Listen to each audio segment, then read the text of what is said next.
आज की दिल दहला देने वाली सच्ची घटना बेंगलुरु की है। बेंगलुरु के रहने वाले शंकर बस से अपने किराए के घर की तरफ लौट रहा था। शाम का वक्त था। वह एक कंपनी में काम करता था। उस रोज उसकी स्कूटी खराब हो गई थी। उसे ठीक करवाने के लिए वह उसे सुबह ही मैकेनिक के पास छोड़ आया था। पहले उसे स्कूटी लेनी थी, फिर घर जाना था। वह थका हुआ था और परेशान भी था। भीड़ भाड़ वाली बस में उसे बैठने की सीट नहीं मिली थी। किसी तरह सीट मिली तो बैठ गया था। दिमाग में कई बातें चल रही थीं।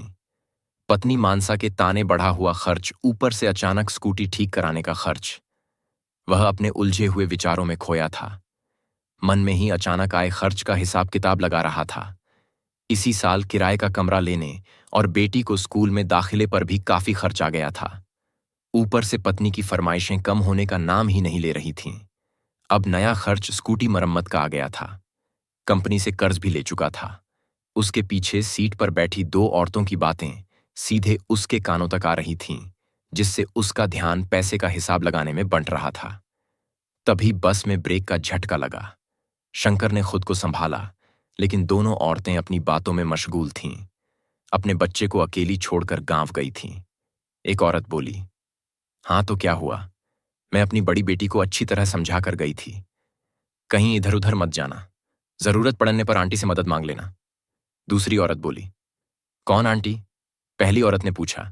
आंटी तो मैंने अपने बच्चों के लिए कहा। नई किराएदार है पति पत्नी। दोनों ही सुबह सुबह काम पर जाते हैं। उसकी भी एक बेटी है, मेरे बच्चों से घुली मिली है। दूसरी औरत समझाती हुई बोली, अरे वह औरत, उसे कई बार मैंने दिन में कमरे पर एक मर्द के साथ देखा है। पहली बार जब वह आया था तब उसने मुझसे ही उस औरत का पता पूछा था। तुम उससे मिल चुकी हो? हाँ, उसी रोज मिली थी। पहली बार पूछने पर उसने बताया था कि वह उसके रिश्ते का भाई है। पहली औरत बोली, अरे नहीं, वह कोई भाई वाई नहीं है, ऐसे ही उसके गांव का है। छोड़ो ना, क्या करना उसके बारे में जानकर, क्या करना हमें दूसरों की जिंदगी में झांक कर। दूसरी औरत बोली। शंकर उनकी बातों से इतना तो समझ ही गया था कि ये दोनों औरतें उसकी पड़ोसी हैं। वे उसकी और पत्नी मानसा के बारे में ही बातें कर रही हैं। शायद उसे नहीं पहचानती हैं, या फिर वे उसकी पीठ पीछे बैठी हैं, इसलिए पहचान न पाई हों। जो भी हो, उनकी बातों से शंकर और भी विचलित हो गया था। यह सुनकर कि उसके पीछे पत्नी से मिलने कोई मर्द भी आता है। पड़ोसी उसे दूर का भाई समझते हैं। जल्द ही उसका बस स्टॉप आ गया, जहां उसने बाइक मरम्मत के लिए दी थी।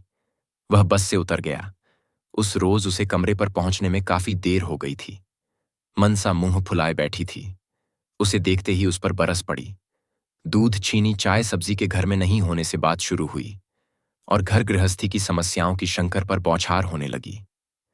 बात बढ़ते बढ़ते तीखी बहस में बदल गई। काफी देर तक उनके बीच तू मैं चलती रही। अंत में बात मनसा के मायके जाने पर रुक गई। शंकर के लिए उसके मायके जाने का मतलब था एक और खर्च। उस वक्त वह चुप लगा गया। मनसा से मिलने आने वाले किसी मर्द के बारे में जानने की शंका का समाधान नहीं निकल पाया। घर में जो कुछ पका था खाकर सोने चला गया। बेड के पास में अपनी बिछावन बिछा ली थी। काफी थका था, फिर भी नींद नहीं आ रही थी।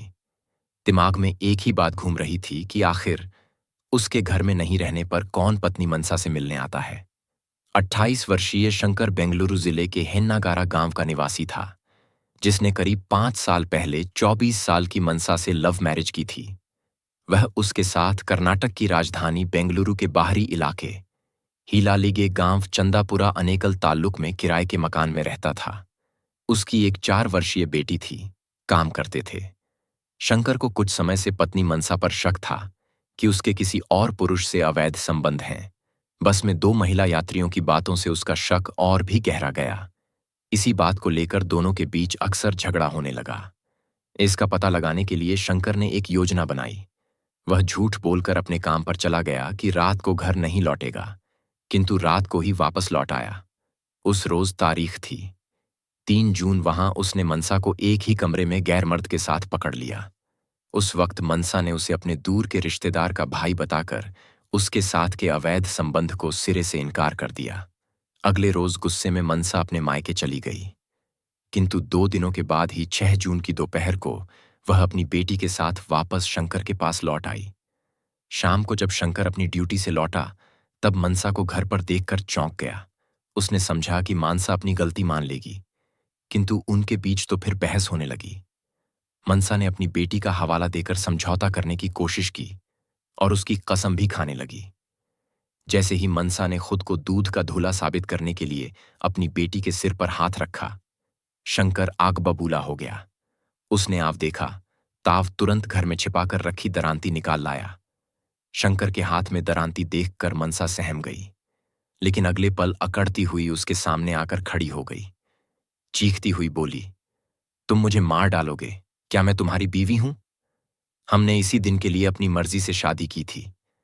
मैं बेटी की कसम खा रही हूं, फिर भी मुझ पर शक करते हो। यह सुनकर शंकर आपे से बाहर हो गया था। उसने तेजी से दरांती उसकी गर्दन पर चला दी। अगले पल मनसा का धड़ जमीन पर था और उसका सिर दूर जा गिरा था। उसका शक और गुस्सा मनसा पर भारी पड़ा था। कुछ समय तक हाथ में पकड़ी दरांती से टपकते खून को देखता रहा।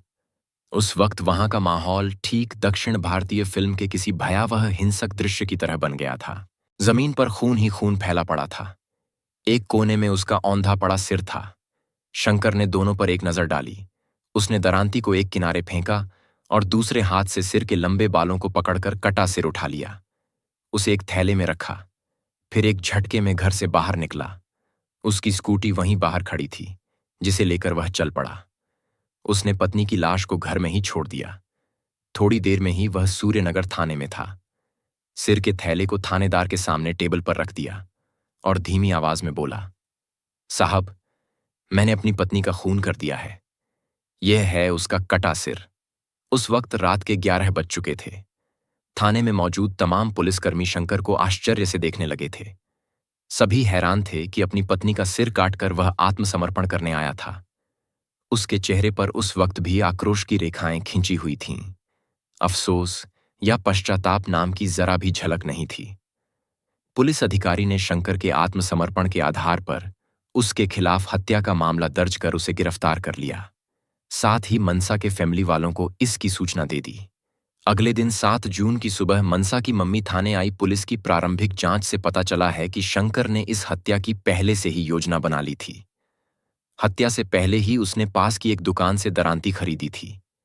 पूरे इलाके में दिल दहला देने वाली इस घटना की चर्चा होने लगी थी कि एक व्यक्ति ने प्रेम प्रसंग और शक के चलते अपनी पत्नी का सिर कलम कर दिया था। चौंकाने वाली चर्चा यह भी होने लगी थी कि हत्यारे ने कटा हुआ सिर पुलिस के पास ले जाकर आत्मसमर्पण कर दिया था। सूर्यनगर थाने की पुलिस ने घटनास्थल पर जाकर गहन जांच की। वहीं हत्या में इस्तेमाल दरांती भी बरामद कर ली गई। पास पड़ोस से पूछताछ पर मालूम हुआ कि उनके घर से अक्सर झगड़ने की आवाजें आती रहती थीं, जिसे वे पति पत्नी के बीच का निजी मामला समझकर नजरअंदाज कर दिया करते थे। मनसा की मम्मी ने पुलिस को बताया कि शंकर हमेशा उनकी बेटी से झगड़ता रहता था। वह शराब के नशे में गालियां देता था, मारता पीटता था। हत्या के 2 दिन पहले झगड़कर मनसा उसके पास आई थी। उसने अपने पति की बहुत शिकायत की थी, फिर भी उन्होंने उसे समझा बुझाकर वापस भेज दिया था।